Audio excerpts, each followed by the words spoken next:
দেখিনি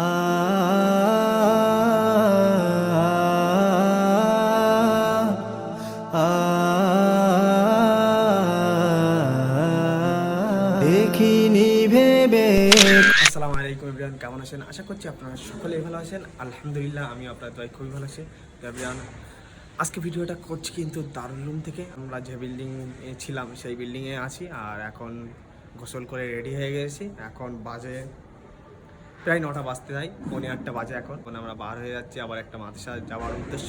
আর কোথায় যাচ্ছি গিয়ে বলবো। আগের ভিডিওতে আপনারা দেখেছেন আমরা ছিলাম মাঝাইরিতে, আর ওখান থেকে চলে এসেছিলাম, সেই দিনকেই চলে এসেছিলাম যেদিন লাস্ট ভিডিও করেছিলাম। তারপর এখন আবার এক জায়গায় যাচ্ছি, একটা মাদ্রাসা, ওখানে যাচ্ছি কী জন্যে সেটা আপনাদের সাথে পরে বলছি। আর এখন আমরা এখান থেকে যাচ্ছি কিন্তু 6 জন। আপনাদের কাছে একটা রিকোয়েস্ট থাকবে, ভিডিওটা পুরো শেষ পর্যন্ত দেখবেন। যারা যারা নতুন আছেন তাদের কাছে রিকোয়েস্ট থাকবে চ্যানেলটা সাবস্ক্রাইব করুন জলদি জলদি। তো এভরিওয়ান, বেশি আর কথা বলাবো না, enjoy the blog, let's go. তোমারই দিনের পথে তোমারই বিধান মতে চলতে আমায় দিও তাওফিক। তোমারই রহম পেলে সকল আধার ঠেলে আলোয় জীবন গড়ে তুলবো ঠিক। মালিক ও মালিক, এতটুকু তুমি দিও তাওফিক।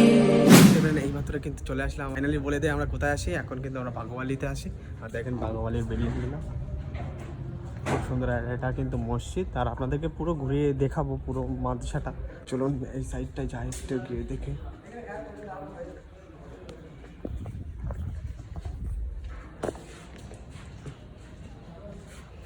এখন যে বিল্ডিংটা দেখতে পাচ্ছেন এটা কিন্তু ক্লাসরুম, এটা হচ্ছে দরা হাদিস। আর ওখানে যাব, আর এটাই কিন্তু ক্লাস ঘর এখানকার বাঘোয়ালির। মানে এখন যে বিল্ডিংটা দেখছেন এটা কিন্তু দারুল হাদিসের পিছন দিকে। তার মানে এই বিল্ডিংটা, আর ওইদিকে দেখতে পাচ্ছেন একটা মসজিদ, মানে ওইদিকে একটা আছে, সামনে একটা মসজিদ আছে, আর পিছনে একটা মসজিদ দারুল হাদিসের। আর এটাই কিন্তু দারুল হাদিস। তেমন চলুন এখন ওই দিকটা যাই, মসজিদ দিকটা গিয়ে আপনাদেরকে একটু দেখাই।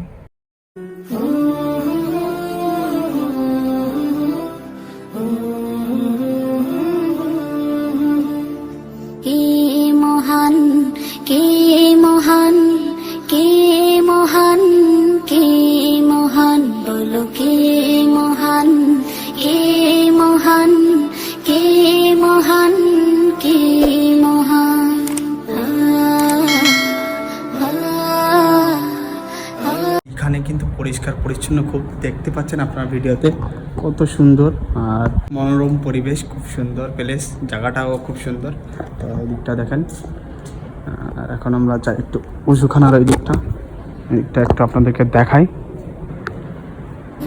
কে মহান, কে মহান, কে মহান, বলো কে মহান, কে মহান, কে মহান, কে মহান, যার প্রেমী দিন শেষে রাত। ওই সাইডে কিন্তু থাকার রুম ওগুলো, আর এই সাইডে আছে ক্লাসরুম এগুলো। আর আমি দারুল হাদিস থেকেই ভিডিওটা করছি, তো আপনাদেরকে ওই দিকটাও নিয়ে যাব। আর ওইদিকে মদবাগ ওইদিকে, আর এখানে খানা দিয়েছিল, আমরা খানা খেলাম, দেখলেন রুটি দিয়েছে, আর রুটিটা তেমন খেতে পারি না। এখানে কিন্তু আমরা খাওয়া দাওয়া করলাম, আর এখানে দিয়েছে। আর এখানে পুরোটা বছর কিন্তু রুটি দেয়, ভাতই দেয় না। মানে যারা বাঙালি যারা থাকে তারা রান্না করে খায়। এবার মাদ্রাসাটা কিন্তু খুব পরিষ্কার পরিচ্ছন্ন, আর দারুল উলুমের মতনই। তো এবার এখানকার বিল্ডিংগুলো কেমন লাগছে একটু কমেন্ট করে বলবেন।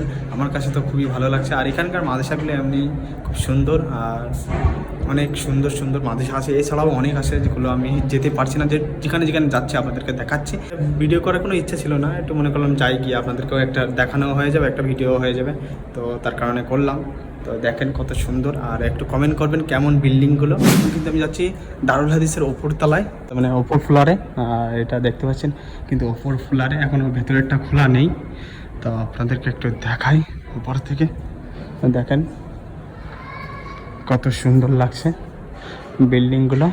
তো এখন যাচ্ছি কিন্তু আরও 3 নম্বর ফ্লোরে, ওপরের দিকে কেমন লাগে সেটাও দেখাবো। তো চলুন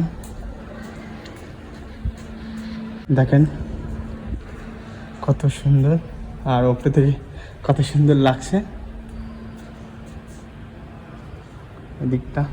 তো এখন এই দিকটা ঘুরে একটু দেখাই আপনাদেরকে। তবে এখানকার এরিয়াটা কিন্তু অনেক বড়, কিন্তু দেখাতে পারছি না, কিছুটা ফুটেজ নিয়ে আপনাদেরকে দেখাচ্ছি। তো দেখেন এই পুরো দারুল হাদিসটা কিন্তু চারকোনা টাইপের, আর চারকোনায় চারদিকে চারটে করে গম্বুজ, একটা আর ওই একটা, আর আমি এখন যেখানে দাঁড়িয়ে আছি একটা। আর দেখেন, তো আপনাদেরকে একটু দেখাই, ওইদিকেও কিন্তু ওই বিল্ডিং হচ্ছে, ওইদিকে আছে ক্ষেত, এদিকে কিন্তু গম চাষ হয়। আর দেখেন সেগুলো একটু দেখাই। এখানে এই সাইডটাও কত সুন্দর।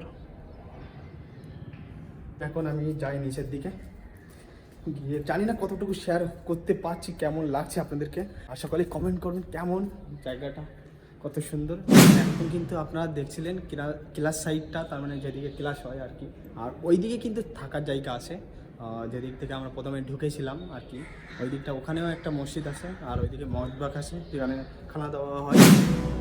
لأجاريهم قلدت ظاهر ما فيهم فبدوت شخصا آخر كي أتفاخر وظننت أنا أني بذلك حزت غنى فوجدت أني خاسر فتلك مظاهر لا نحتاج الآن